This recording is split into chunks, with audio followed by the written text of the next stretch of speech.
ಮಾಧ್ಯಮದ ಉದ್ದೇಶ ಮತ್ತು ನಾನಿಲ್ಲಿ ಬಂದಿರೋ ಉದ್ದೇಶ ಈಗಾಗಲೇ ಜನಜನಿತ ಆಗಿದೆ 3-4 ದಿನಗಳಿಂದ. ನಮ್ಮ ಸಾಗರ ತಾಲೂಕಿನ ಕಟ್ಟಿನಕಾರು ಗ್ರಾಮದ ಎಡಮನೆ ಎಂಬ ಊರಿನಲ್ಲಿ 16 ಕುಟುಂಬಗಳ ಶರಾವತಿ ಮುಳುಗಡೆ ರೈತರವರು ಅವರನ್ನು ಒಕ್ಕಲೆಬ್ಬಿಸ್ತಕ್ಕಂಥ ಕೆಲಸ ನಡೀತಾ ಇದೆ. ಕೆಲವು ಮಾಧ್ಯಮಗಳು ಇದ್ರ ಮೇಲೆ ಬೆಳಕು ಚೆಲ್ಲಿದ್ದಾರೆ. ನಾನು ಕೂಡ ಅಲ್ಲಿಗೆ ಸ್ಥಳಕ್ಕೆ ಭೇಟಿ ಕೊಟ್ಟು ಹೋಗಿ ಬಂದಿದ್ದೇವೆ. ಅವ್ರನ್ನ ತೆರವುಗೊಳಿಸೋದಕ್ಕೆ ಹೋಗಿದ್ದರು. ಅರಣ್ಯ ಇಲಾಖೆಯವರು ಪೂರ್ಣ ಸಜ್ಜಾಗಿ ಹೋಗಿದ್ದರು. ಆಂಬುಲೆನ್ಸ್ ತೊಗೊಂಡು ಹೋಗಿದ್ದರು, ಪೊಲೀಸ್ ತೊಗೊಂಡು ಹೋಗಿದ್ದರು. 6ನೇ ತಾರೀಕು ಒಬ್ಬರು ಮಲ್ಲಿಕಾರ್ಜುನ ಹಕ್ಕರೆ ಮತ್ತೊಬ್ಬ BC ಲಕ್ಷ್ಮೀನಾರಾಯಣ ಅಂತ ಲೋಕಲ್ನವರು. BC ಲಕ್ಷ್ಮೀನಾರಾಯಣ ಅಲ್ಲಿ ಆ ಭಾಗದವರೇ. ಮತ್ತು ನಮ್ಮ ಅಪಾರ ಕಾರ್ಯಕರ್ತರ ಜೊತೆಗೆ ಅಲ್ಲಿ ಹೋಗಿ ಯಾಕಾಗಿ ಏನಾಗಿ ಅಂತೆಲ್ಲ ಪೂರ್ಣ ವಿವರಗಳನ್ನು ಪಡೆದು ಅವ್ರನ್ನ ಅಲ್ಲಿಂದ ವಾಪಸ್ ಕಳಿಸಿದ್ರು. ಅವ್ರಿಗೆ ಕನ್ವಿನ್ಸ್ ಮಾಡಿ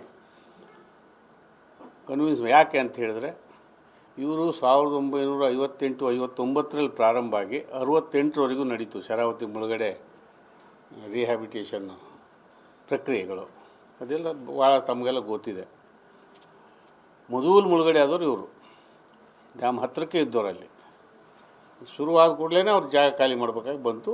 ಅಲ್ಲೇ ಪಕ್ಕದಲ್ಲಿ ಸೇರಿಕೊಂಡ್ರು, ಸ್ವಲ್ಪ ಮೇಲೆ ಹತ್ಕೊಂಡ್ರು. ಅವರು ಅಲ್ಲಿಂದ ಇಲ್ಲಿವರೆಗೆ ಮಾಡ್ಕೊಂಡು ಬಂದಿದ್ದಾರೆ. ಅಡಿಕೆ ತೋಟ ಇದೆ, ಫೋಟೋಗಳಿದೆ, ತಾವೆಲ್ಲ ಹೋಗಿ ಬಂದಿದ್ದೀರಿ. ಕೆಲವರು ಹೋಗಿ ಬಂದರೆ ನಿಮಗೆ ಮಾಹಿತಿ ನಿಮ್ಮದೇ ಆದ ಮೂಲಗಳ ಪ್ರಕಾರ ಇದೆ.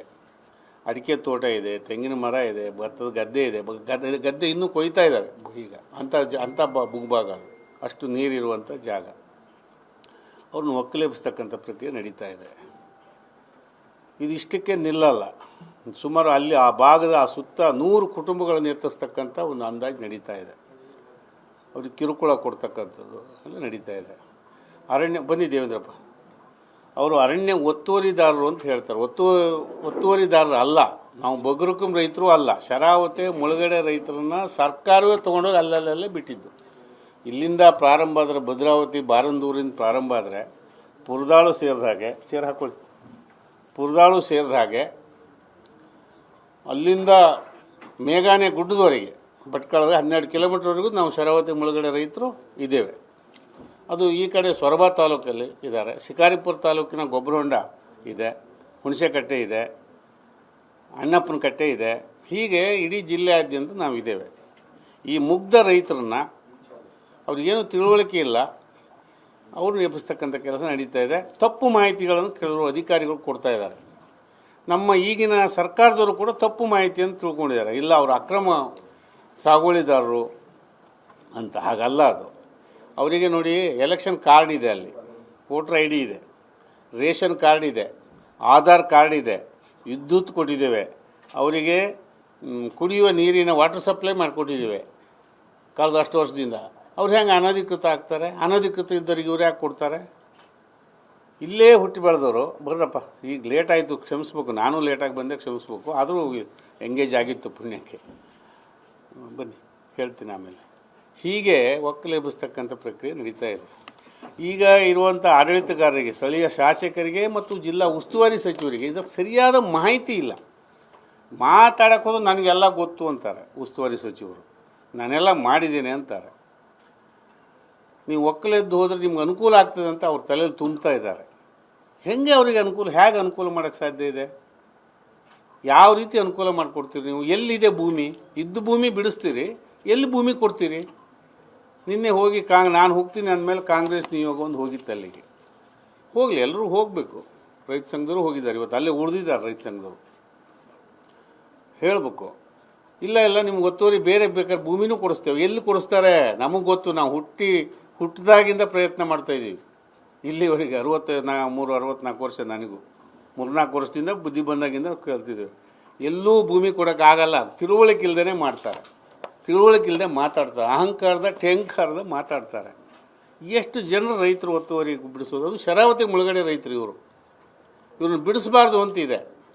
ಮತ್ತು ಇದೇ ಸರ್ಕಾರದ ಸಿದ್ದರಾಮಯ್ಯವ್ರ ಸರ್ಕಾರ ಹೇಳಿದೆ, 3 ಎಕರೆವರೆಗೆ ಯಾರು ಮಾಡ್ಕೊಂಡಿದ್ದಾರೆ ಅವ್ರನ್ನ ಒಕ್ಕಲು ಎಬ್ಬಿಸಬೇಡಿ ಅಂತ ಇವರೊಂದು ಸುತ್ತೋಲೆಯನ್ನು ಕಳಿಸಿದ್ದಾರೆ. ಮೊದಲನೇ ಅವಧಿಯಲ್ಲಿ ಸಿದ್ದರಾಮಯ್ಯನವರು ಇದ್ದಾಗಲೇ. ಅದರ ಅರಿವೇ ಇಲ್ಲ ಈ ಜಿಲ್ಲಾ ಉಸ್ತುವಾರಿ ಸಚಿವರಿಗೆ ಮತ್ತು ಸ್ಥಳೀಯ ಶಾಸಕರಿಗೆ. ಅವರದ್ದೇ ಮುಖ್ಯಮಂತ್ರಿ ಆದೇಶ, ಅವ್ರಿಗೆ ತಿಳುವಳಿಕೆ ಇಲ್ಲ.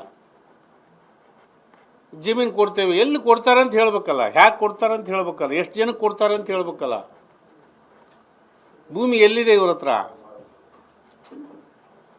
ಇಲ್ಲಿವ್ರಿಗೆ ಯಾಕೆ ಕೊಡ್ಸೋಕ್ಕಾಗಿಲ್ಲ? ಜಿಲ್ಲಾ ಉಸ್ತುವಾರಿ ಸಚಿವರಿಗೆ ಸೊರಬ ತಾಲೂಕಿನ ತಾಳಗುಪ್ಪ ಊರಿನಲ್ಲಿ ಜಡೆ ಹೋಬಳಿಲಿ 17 ವರ್ಷಗಳ ಹಿಂದೆ ಬಿಡಿಸಿದ್ರಲ್ಲ, 16 ವರ್ಷದ ಹಿಂದೆ. ಆವಾಗ ಕೋರ್ಟ್ ಒಂದು ಮಾತು ಕೇಳಿತ್ತು, ಗೊತ್ತು ನನಗೆ. ನಾನು ಅದರಲ್ಲಿ ಇನ್ವಾಲ್ವ್ ಆಗಿದ್ದೇನೆ, ಅದಕ್ಕೆ ಹೇಳ್ತೇನೆ. ನಾನು ಸಕ್ಸಸ್ ಆಗದೆ ಇರ್ಬೋದು, ಪ್ರತಿ ಹಂತದಲ್ಲಿ ಇನ್ವಾಲ್ವ್ ಆಗಿದ್ದೇನೆ ಈ ಶರಾವತಿ ಮುಳುಗಡೆ ರೈತರು ಮತ್ತು ಮುಳುಗಡೆ ಇಶ್ಯೂನಲ್ಲಿ.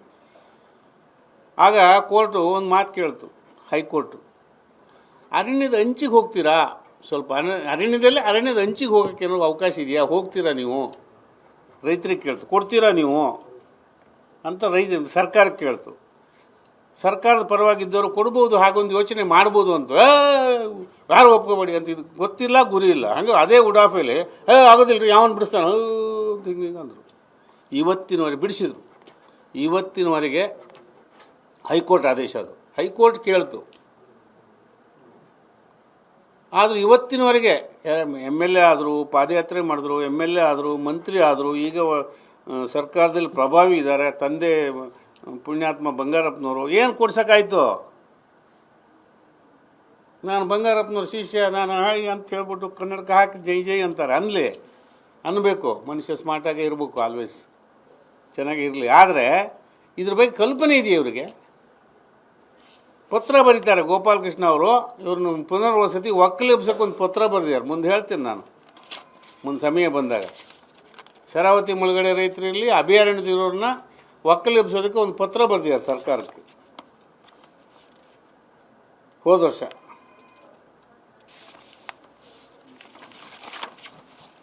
ಗೊತ್ತಿಲ್ಲ, ಗುರಿ ಇಲ್ಲ. ಇದಕ್ಕೆ ಸಂಬಂಧಪಟ್ಟ ಪತ್ರ ಬರೆದ್ಬಿಟ್ರು. ಯಾರು ಹೇಳಿದ್ರು ಪತ್ರ ಬರೆದ್ರು. ಹೀಗೆ ಅನ್ಯಾಯ ಆಗ್ತಾ ಇದೆ. ಮತ್ತು ಇಷ್ಟಕ್ಕೂ ಏನಾಯಿತು ಗೊತ್ತೇನೋ? ಕೇಸು 98-99ರಲ್ಲಿ ನಡೆದಿದೆ. 2013 ಜನವರಿ 5ನೇ ತಾರೀಕು ಆದೇಶ ಆಗಿದೆ ಇವ್ರನ್ನ ಬಿಡಿಸ್ಬೇಕು ಅಂತ ACF ಕೋರ್ಟ್ನಲ್ಲಿ. ಅರೆ ನ್ಯಾಯಾಧೀಕರಣ ಅದು. ಅದ್ರ ಮೇಲೆ ತಿಮ್ಮಪ್ಪನವ್ರು MLA ಆದರು, ನಾನು MLA ಆದ. ನಮ್ಮ ಗಮನಕ್ಕೆ ತರಲಿಲ್ಲ, ಯಾರು ಗೊತ್ತೂ ಇಲ್ಲ. ಅವ್ರ ಪಡಿ ಅವರು ಹೊಳ ಹುಡ್ಕೊಂಡು ಇದ್ದರು. ಈಗ 13 ವರ್ಷಗಳ ನಂತರ ಇವತ್ತು ಬಿಡ್ಸಕ್ಕೆ ಹೋಗ್ಯಾರೆ. ಕಾಂಗ್ರೆಸ್ ನಮ್ಮ ಸ್ನೇಹಿತರು ಹೇಳ್ತಾರೆ, ಇಲ್ಲ ನೋಟಿಸ್ ಕೊಡೋಕೆ ಹೋಗಿದ್ರಂತ. ಆಂಬುಲೆನ್ಸ್ ಯಾಕೆ ಬೇಕು ನೋಟಿಸ್ ಕೊಡೋಕ್ಕೆ? ಆಂಬುಲೆನ್ಸಲ್ಲಿ ಡಾಕ್ಟ್ರ್ ಯಾಕೆ ಹೋಗ್ಬೇಕು? ದಾದಿಯರು ಯಾಕೆ ಹೋಗ್ಬೇಕು? ಪೊಲೀಸ್ ಜೀಪ್ ಅಂತಕ್ಕೆ? ಹಿಂದೆ ಕೂಡ ನೋಟಿಸ್ ಕೊಟ್ಟಿದ್ದ ರೈತರ ಗಮನದಲ್ಲೇ ಇಲ್ಲ. ಎಕ್ಸ್ಪಾರ್ಟಿ ಮಾಡ್ತಾರೆ. ಈ ಬೆಂಗಳೂರಿನಾಗೆಲ್ಲ ಲ್ಯಾಂಡ್ ಮ್ಯಾಪ್ ಇದ್ರು ಮಾಡ್ತಾರೆ. ನೋಟಿಸ್ ಕೊಟ್ಟಂಗೆ ಮಾಡೋದು, ನೋಟಿಸ್ ಅವನೇ ತಗೊಂಬಿಡೋದು, ಪಾರ್ಟಿಗೆ ಹೋಗಿ ಮುಟ್ಟೋದೇ ಇಲ್ಲ. ಎಕ್ಸ್ಪಾರ್ಟಿ ಆರ್ಡ್ರ್ ಮಾಡಿಸ್ತಾರಲ್ಲ, ಆ ಥರ ಇದು ಆದೇಶ ಆಗಿದೆ. ಯಾವ ಕಾರಣಕ್ಕೂ ಒಕ್ಕಲೆಬ್ಸಕ್ಕೆ ಬಿಡಬಾರ್ದು, ಬಿಡೋದಿಲ್ಲ. ಸಂಘ ಸಂಸ್ಥೆಯವರು ಕೈ ಹಾಕಿದ್ದಾರೆ. ನಾವೊಂದು ರಾಜಕೀಯ ಪಕ್ಷವಾಗಿ ನಾವು ಕೂಡ ಇದನ್ನು ರಾಜ್ಯ ಮಟ್ಟದಲ್ಲಿ ಸುಪ್ರೀಂ ಕೋರ್ಟ್ವರೆಗೂ ತೊಗೊಂಡು ಹೋಗ್ತೇವೆ. ಇದನ್ನು ಕೂಡ ಸೇರಿಸ್ಬೇಕು. ಸುಪ್ರೀಂ ಕೋರ್ಟ್ ನಮ್ಮದು ಮುಳುಗಡೆ ರೈತರ ಕೇಸ್ ಇದೆ, ಇದನ್ನು ಕೂಡ ಇನ್ಕ್ಲೂಡ್ ಆಗಬೇಕು. ಮಾಡೋ ಪ್ರಯತ್ನವನ್ನು ನಾವು ಮಾಡ್ತೇವೆ. ಇದಿಷ್ಟೇ ಅಲ್ಲ, ನಮ್ಮ ಸಾಗರ ತಾಲೂಕಲ್ಲಿ 10-12 ಕಡೆ ಬಿಡಿಸ್ತಿದ್ರು.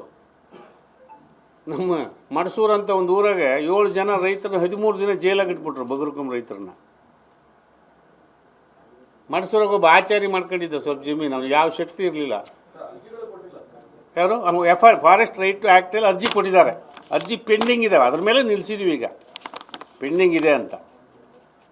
ಫಾರೆಸ್ಟ್ ರೈಟ್ ಟು ಆ್ಯಕ್ಟ್ 2007 ಅದರ ಅಡಿಯಲ್ಲಿ ಅರ್ಜಿ ಇದೆ. ನಾನು ಹೇಳಿದೆ, ಬರ್ಕೊಂಡಿದ್ದೀನಿ, ಹೇಳಿದ್ದೀನಿ. ಅರ್ಜಿ ಇದೆ. ಅದು ಇನ್ನೊಂದು ಆ್ಯಂಗಲ್. ಇದು ಒಂದು ಮುಗಿಸ್ತೀನಿ ಹೇಳ್ತೀನಿ. ಇದು ರಿಜೆಕ್ಟ್ ಆಗಿಲ್ಲ. ಯಡಿಯೂರಪ್ಪನ ಕಾಲದಲ್ಲೂ ಆಗಿದೆ, ಹಾಲಪ್ಪನ ಕಾಲದಲ್ಲೂ ಆಗಿದೆ, ತಿಮ್ಮಪ್ಪನ ಕಾಲದಾಗ ಆಗಿದೆ. ಅದಿರಲಿ, ಯಾರನ್ನ ಬಿಡಿಸಿದ್ದೀವಿ ಎಲ್ಲಿ? ಇಲ್ಲ, ಅರ್ಜಿ ಪೆಂಡಿಂಗ್ ಇದೆ. ಸುಪ್ರೀಂ ಕೋರ್ಟ್ ತೀರ್ಪು ಏನಂತಾಗಿದೆ? ಯಾರನ್ನ ಎಬ್ಸ್ಬೇಕು ಅಂತಾಗಿದೆ, ಎಲ್ಲಿ ಎಬ್ಸ್ಬೇಕು ಅಂತಾಗಿದೆ. 13 ವರ್ಷ ಯಾಕೆ ಸುಮ್ಮನಿದ್ರು ಇವ್ರ ಗಮನಕ್ಕೆ ಬಂತಲ್ಲ. ಬಂದ ಮೇಲೆ ಏನು ಮಾಡಿದರು? ನಾವೇನು ಮಾಡೋಕ್ಕಾಗಲ್ಲ. ಅಧ್ಯಯನ ಮಾಡಬೇಕು, ತಿಳ್ಕೋಬೇಕು, ಕೋರ್ಟಿಗೆ ಹೋಗಿ ಕನ್ವಿನ್ಸ್ ಮಾಡಬೇಕು. 3 ಎಕರೆ ಒಳಗಿದೆ ಅವ್ರ ಜಮೀನು. ಏನು ಇದು ನನಗೆ ಅನಿಸಿದ್ದು, ನನ್ನ ಅನುಭವ. ನಮ್ಮ ಅಪ್ಪ ಹೋದ, ನಮ್ಮ ಅಜ್ಜ ಹೋಗಿದ್ದಾರೆ, ನಮ್ಮ ಅಪ್ಪನೂ ಹೋಗಿದ್ದಾರೆ. ಈಗ ನಾನಿದ್ದೀನಿ, ನನಗೂ 63 ಆಗಿದೆ. ಇನ್ನೆಲ್ಲ ಟಿಕೆಟ್ ರಿಸರ್ವ್ ಆಗ್ತಾ ಹೋಗ್ತದೆ ನಮ್ಮದು ಕೂಡ, ಅಲ್ವಾ? ಹಾಗೆ ಇರೋದು. ಆದರೆ